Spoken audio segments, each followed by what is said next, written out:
A billionaire wandered aimlessly through the streets, immersed in thought after discovering he had a terminal illness. The items in his hands started slipping to the ground, but before he could react, a quick-witted poor boy stepped in to help. As a token of gratitude, the billionaire invited the boy to dinner, only to uncover a shocking truth: the boy was his only son, a son he had never even known existed. And now, as time slowly runs out, the only thing he desires is to make up for the hardships his son had endured in the past. The night air was crisp, carrying the distant hum of the city beyond the desolate stretch of cracked pavement. Dim streetlights flickered intermittently, casting weak amber glows onto the wet asphalt, their light barely reaching the narrow alleyways between old, graffiti-tagged buildings. The air smelled of damp concrete and faint traces of gasoline, the kind of scent that lingered long after the day had emptied the streets of life. David Sterling walked alone, his polished shoes clicking softly against the pavement, a stark contrast to the run-down neighborhood surrounding him. He held a brown paper grocery bag in the crook of his arm, its weight barely registering against the thoughts pressing down on him. His other hand clutched his phone to his ear, his grip tightening as the voice on the line delivered the words that made the night feel even colder. "The results are in, Mr. Sterling. It's advanced heart failure. End stage." The words cut through him like a blade, sharp and undeniable. For a moment he forgot to breathe. His chest tightened, but not from his failing heart, from something deeper, heavier. The world around him dulled. The neon signs in the distance, the occasional rustling of a stray cat knocking over a garbage bin, the sound of his own footsteps, it all blurred into the background as reality anchored him in place. End stage. David barely noticed when his legs gave out beneath him. He sank onto the cold metal bench near a bus stop, the street lamp above him casting a faint halo over his hunched form. His mind raced, but there was nowhere to run from the truth. For years he was an untouchable billionaire, powerful. His money could buy anything except more time. He exhaled slowly, pressing his palm against his forehead, his fingers trembling just slightly. No, he had faced worse, hadn't he? He wasn't the type to break down. With a sharp breath, he forced himself to move. Pushing off the bench, he stood, straightening his spine, trying to summon the man he had always been the one in control. But as he adjusted his grip on the grocery bag, the damp paper suddenly gave way. The contents tumbled to the ground. Apples rolled across the uneven pavement. A carton of milk hit the curb and cracked open, leaking a thin, white stream onto the asphalt. A loaf of bread landed with a soft thud near a drain, teetering on the edge. David sighed through clenched teeth. He bent down, reaching for the closest apple, when another hand got there first. Before David could react, a small pair of hands darted forward. A boy, barely in his teens, hurriedly picked up the scattered items. White skin with lots of dirt, dressed in threadbare clothes 2 sizes too big, sneakers taped together at the soles. Yet his movements were precise, careful, making sure nothing else was damaged. "Here, mister," the boy said, holding up the bruised apples. His voice was light, but there was a steadiness in it, a quiet dignity. David studied him. Yet his movements were precise, careful, making sure nothing else was damaged. "Here, mister," the boy said, holding up the bruised apples. His voice was light, but there was a steadiness in it, a quiet dignity. David studied him. Beneath the dirt smudged on his cheeks, his deep brown eyes gleamed with something rare. "Thank you," David said, reaching into his coat pocket. He pulled out a crisp $20 bill and held it out. The boy's expression hardened. He stepped back, shaking his head. "I don't need that," he said simply. David's fingers curled around the bill, intrigued. Any other street kid would have snatched it without a second thought. "What's your name?" "Ethan." "Well, Ethan, do you always refuse free money?" Ethan shrugged. "It's not free if I didn't earn it." David chuckled, the sound foreign even to himself. This boy was different. Before he could say more, Ethan turned and walked off, his hands shoved into his oversized hoodie. David hesitated for a moment, then followed. Ethan wove through the streets with ease, his steps light, as if he belonged to the city itself. David kept his distance, watching, testing. A homeless man sat slumped against a brick wall, his outstretched hand trembling from the cold. Without pause, Ethan dug into his hoodie's pocket and pulled out a half-eaten granola bar. He crouched down, handed it over. The man muttered something gratitude, perhaps, and Ethan merely nodded before continuing on. Minutes later, an elderly woman struggled to carry her groceries up a set of stairs. Ethan wordlessly took 2 of her bags, carrying them to her doorstep. She fumbled in her purse, pulling out a couple of crumpled bills. Ethan smiled. "Nah, Mom. You have a nice day, though." David narrowed his eyes. Not once had the boy taken a reward. Then came the test that would show his true nature. The rain had started light, drizzling. Ethan ducked beneath the overhang of a small convenience store. The shopkeeper, a heavy-set man with a thinning comb-over, spotted him instantly. His expression twisted in disgust. "Get lost, kid," he snapped, stepping outside and waving a hand as if shooing away a stray animal. Ethan stiffened. David watched, waiting for a reaction. The shopkeeper sneered. "You're scaring off customers. People see your kind loitering, they'll think we got a problem." There it was. The shift in tone. The unspoken "you're kind." David felt a slow, burning anger rise in his chest, but he held back, watching Ethan instead. The boy's hands curled into fists at his sides. For a brief second, something dark flickered in his eyes. But he didn't argue, didn't spit back the same venom thrown at him. Instead, he swallowed hard, dipped his head, and stepped back into the rain. David took a step forward. "You," he said, his voice smooth yet cold. The shopkeeper turned, his frown deepening as he took in David's sharp suit, his air of quiet authority. "I don't know what business you got here, mister, but I ain't looking for trouble." David reached into his wallet and pulled out a crisp $100 bill. He placed it deliberately on the counter. "I don't want your products," David said. His tone was light, almost casual. "I just wanted to see how much your dignity costs." The shopkeeper's face turned red. David didn't wait for a reply. He turned, stepping out into the rain, and caught up to Ethan, who was already halfway down the block. "How about dinner?" David asked. Ethan eyed him suspiciously. "You just cussed out that guy back there. Now you want to feed me." David smirked. "I'd call that a fair trade." Ethan hesitated. Then, for the first time that day, he grinned. "All right," he said, "but I picked the place." And just like that, the rain didn't seem as cold anymore. David met his gaze. "I want to know you." Ethan froze, his fingers tightening around the straw for a fraction of a second before he forced out a scoff. "Yeah, okay. Rich guy sees a poor kid and suddenly wants to play dad. Real original." David's expression remained unreadable.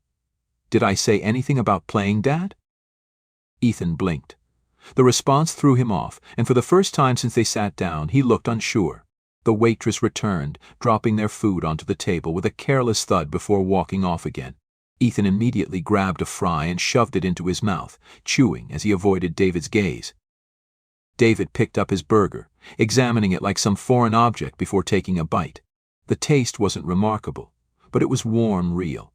He swallowed, watching as Ethan tore through his meal with the efficiency of someone who didn't know when his next meal might be. "You live with someone?" David asked. Ethan wiped his mouth with his sleeve. "Yeah, my foster mom, Martha. She's all right." David nodded.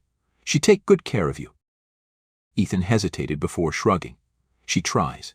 His voice was quieter now. David didn't push. He simply nodded, taking another bite. "And your real parents?" Ethan's chewing slowed. He set down his burger, fingers twitching slightly before he stuffed his hands into the front pocket of his hoodie. "Mom died 5 years ago. Cancer." David felt a strange weight settle in his chest. "I'm sorry." Ethan shrugged again, but this time it wasn't defiant, it was heavy. "It is what it is." "And your dad?" Ethan let out a short, humorless laugh. "Never met him. Mom left me this, though." He reached into his hoodie and pulled out a small, worn pendant on a thin chain. Said it was his. David's breath caught in his throat. The pendant was unmistakable simple, silver, with an engraving on the back, a gift he had given to a woman a lifetime ago. A woman he had once loved. A woman named Rebecca. His heart pounded as he stared at the pendant, then back at Ethan's face. And suddenly it was so clear, the shape of his nose, the sharpness of his jaw, the fire in his eyes. Oh God! Ethan wasn't just some kid. He was his son. David's fingers tightened around the edge of the table, his pulse hammering in his ears. The pendant swung slightly as Ethan held it up, the dim diner lights reflecting off the worn silver. It was the same. The exact one. He remembered the day he had given it to Rebecca, the way she had traced the engraving with her fingertips, smiling softly as if committing the moment to memory. And now, here it was, hanging from the neck of a boy who looked too much like his younger self for it to be a coincidence. His son. A silence stretched between them, thick and suffocating. Ethan, oblivious to the storm raging in David's mind, tucked the pendant back into his hoodie and reached for his shake, taking a long sip through the straw. He seemed unaffected, but there was something in the way his shoulders tensed that told David this wasn't just another casual conversation to him. David swallowed hard, forcing his expression to remain composed. His mind screamed to say something, to acknowledge the impossible truth, but the words lodged in his throat. Instead, he leaned back slightly, watching Ethan carefully. "Did your mom ever tell you anything about him?" His voice was steady but barely. Ethan let out a short, humorless chuckle, his grip tightening around his cup. "Not much. Just that he left before I was born, that he probably didn't even know I existed." He shrugged. "But the movement was stiff, forced. Doesn't really matter, though. She said he wasn't worth looking for." David's chest tightened, a deep, crushing guilt wrapping around his ribs. Rebecca had never told him. He had never known. And yet, here was his son, sitting across from him, completely unaware that the man who had abandoned him was right in front of him. Ethan looked up then, meeting David's gaze, and for a moment it was like staring into a mirror of his past. The sharpness in his features, the guarded look in his eyes, it was all too familiar. Something inside David cracked. His voice came out quieter than he intended. "And if you had the chance to meet him?" Ethan snorted, shaking his head. "I wouldn't." David felt the words like a punch to the gut. Ethan pushed his plate away, appetite suddenly gone. "I mean, what's the point? He wasn't there when my mom was dying. He wasn't there when I needed him. A guy like that," he scoffed. "He doesn't get to walk back in like nothing happened." David's hands curled into fists under the table. He had never regretted anything in his life as much as he did in that moment. He wanted to tell Ethan the truth, to tell him that he hadn't abandoned him, that he had never even known he existed. But would that even matter? Would it change anything? David took a slow breath, steadying himself. He couldn't tell him. Not yet. Instead, he forced his voice into something neutral. "Seems like you've already made up your mind about him." Ethan shrugged again, but this time it was more defensive than indifferent. "Yeah, well, some people don't deserve second chances." David felt his throat tighten. The rest of the meal passed in silence. Ethan barely touched his food, and David couldn't bring himself to eat. When they finally left the diner, the night air was crisp, the city buzzing around them. Ethan shoved his hands into his pockets, glancing at David as if unsure what to say.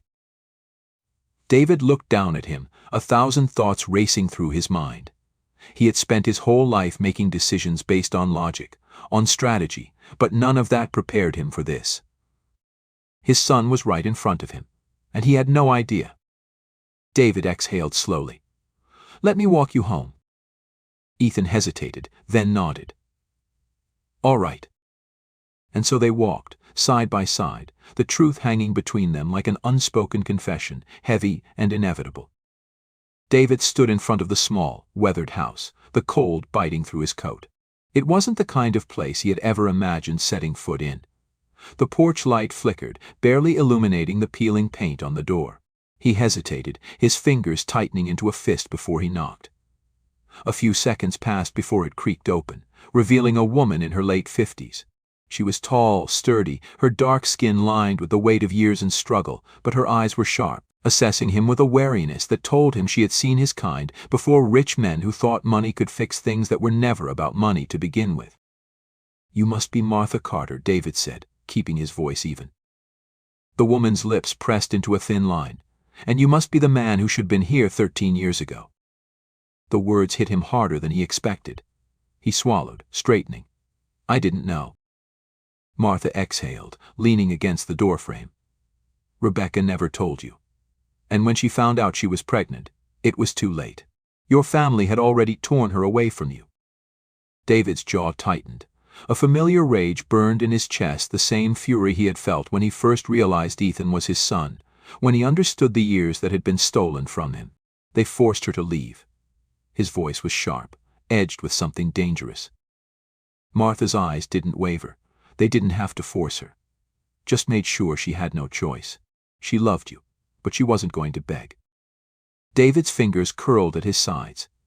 The weight of what he had lost, of what Rebecca had gone through alone, pressed against his ribs. And Ethan. Martha's gaze softened, just slightly. She raised him best she could, but when she got sick, there was nothing left. No savings, no family. She made me promise I'd take care of him. David's chest ached. You kept that promise. Martha studied him, her arms crossing. I did. And I don't regret it. A silence stretched between them, thick with unspoken things. Finally, David inhaled deeply. I want to help. Martha let out a quiet scoff. Help? And what does that look like to a man like you? A check? A trust fund? Maybe a nice apartment far away from this neighborhood? David shook his head. None of that. I just want to do something. Anything. Martha tilted her head, considering him. Then, after a long moment, she stepped aside. You want to help? Then start by listening. David stepped inside. David stood in front of the small, weathered house, the cold biting through his coat. It wasn't the kind of place he had ever imagined setting foot in. The porch light flickered, barely illuminating the peeling paint on the door. He hesitated, his fingers tightening into a fist before he knocked. A few seconds passed before it creaked open, revealing a woman in her late 50s. She was tall, sturdy, her dark skin lined with the weight of years and struggle, but her eyes were sharp, assessing him with a wariness that told him she had seen his kind before, rich men who thought money could fix things that were never about money to begin with. You must be Martha Carter, David said, keeping his voice even. The woman's lips pressed into a thin line. And you must be the man who should have been here 13 years ago. The words hit him harder than he expected. He swallowed, straightening. I didn't know. Martha exhaled, leaning against the doorframe. Rebecca never told you. And when she found out she was pregnant, it was too late. Your family had already torn her away from you. David's jaw tightened. A familiar rage burned in his chest, the same fury he had felt when he first realized Ethan was his son, when he understood the years that had been stolen from him. They forced her to leave. His voice was sharp, edged with something dangerous. Martha's eyes didn't waver. They didn't have to force her. Just made sure she had no choice. She loved you, but she wasn't going to beg. David's fingers curled at his sides. The weight of what he had lost, of what Rebecca had gone through alone, pressed against his ribs. And Ethan. Martha's gaze softened, just slightly. She raised him best she could, but when she got sick, there was nothing left. No savings, no family. She made me promise I'd take care of him. David's chest ached. You kept that promise. Martha studied him, her arms crossing. I did, and I don't regret it. A silence stretched between them, thick with unspoken things. Finally, David inhaled deeply. I want to help. Martha let out a quiet scoff. Help? And what does that look like to a man like you? A check? A trust fund? Maybe a nice apartment far away from this neighborhood? David shook his head. None of that. I just want to do something. Anything. Martha tilted her head, considering him. Then, after a long moment, she stepped aside. You want to help? Then start by listening. David stepped inside. Over the next few weeks, David did what he had never done before. He watched. He learned. He saw the life Ethan lived, the weight Martha carried, the quiet sacrifices made in a home that had barely enough to give but never let anyone feel like they had less. He didn't make grand gestures, didn't throw money at the problem. Instead, he made sure Martha got a better job, one with benefits, security, something that would let her breathe a little easier. He paid for medical bills, anonymously, so she wouldn't feel like it was charity. He made sure every child in that house had a future waiting for them, And Ethan noticed. At first, the boy was suspicious. He wasn't stupid. He saw the way things were changing. The groceries that lasted longer, the stress that eased off Martha's face, the sudden opportunity for her son, Deshaun, to finally get the surgery he had needed for years. Ethan wasn't sure what to do with it, with the quiet way things were shifting. But then Martha sat him down one night, her voice calm but firm. "Boy, I know you're stubborn," she said, watching him from across the worn kitchen table. "And I know you're angry. But you listen to me when I tell you this man ain't the villain you want him to be." Ethan scoffed, looking away. He left. He didn't know. He should have. Martha sighed, reaching across to place a hand on his. And now that he does, he's trying. Ethan clenched his jaw. He wanted to argue, wanted to hold on to the bitterness that had been his shield for so long. But he couldn't ignore the truth the way David hadn't forced his way in, hadn't demanded anything, hadn't even asked for a second chance. He had simply been there. So when Martha suggested he go see David, Ethan didn't fight her. He just stuffed his hands in his hoodie and muttered, "Fine." But as he stepped out into the cold night, making his way to where David was staying, his chest felt tight. He wasn't sure if he was ready, wasn't sure if he'd ever be, but for the first time he was willing to try. Ethan stood outside the towering penthouse building, shifting uncomfortably on his feet.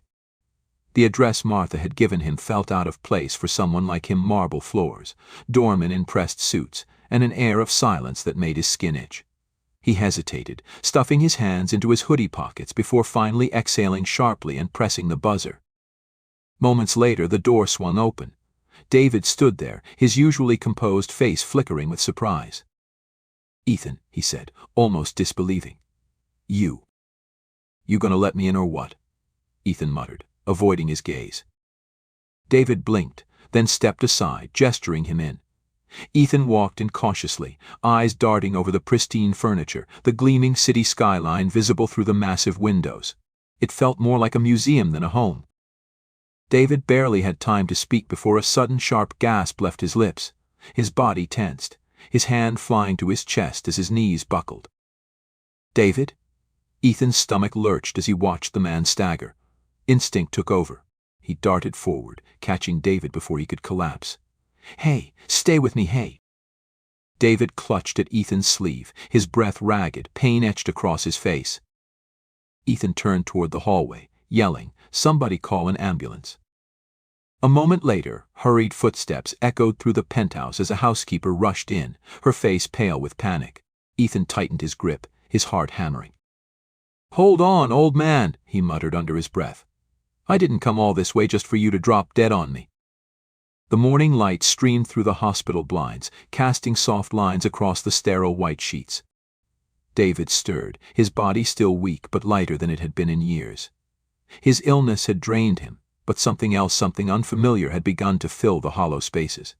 Across the room, slouched in the chair near the window, Ethan was asleep, arms crossed, hoodie pulled up to shield his face from the world. The boy had been there for days now, never saying much, never making any grand gestures, but he was there, and for David, that was everything. His throat was dry and he reached out, hand trembling slightly as he tried to grasp the cup of water on the bedside table. Before his fingers could curl around it, another hand got there first. Ethan, still groggy, pushed the cup toward him with an exasperated sigh. "You really can't do anything by yourself, can you?" His voice was rough with sleep, but there was no real bite in it. David smirked weakly, taking the cup. "I suppose I've been spoiled."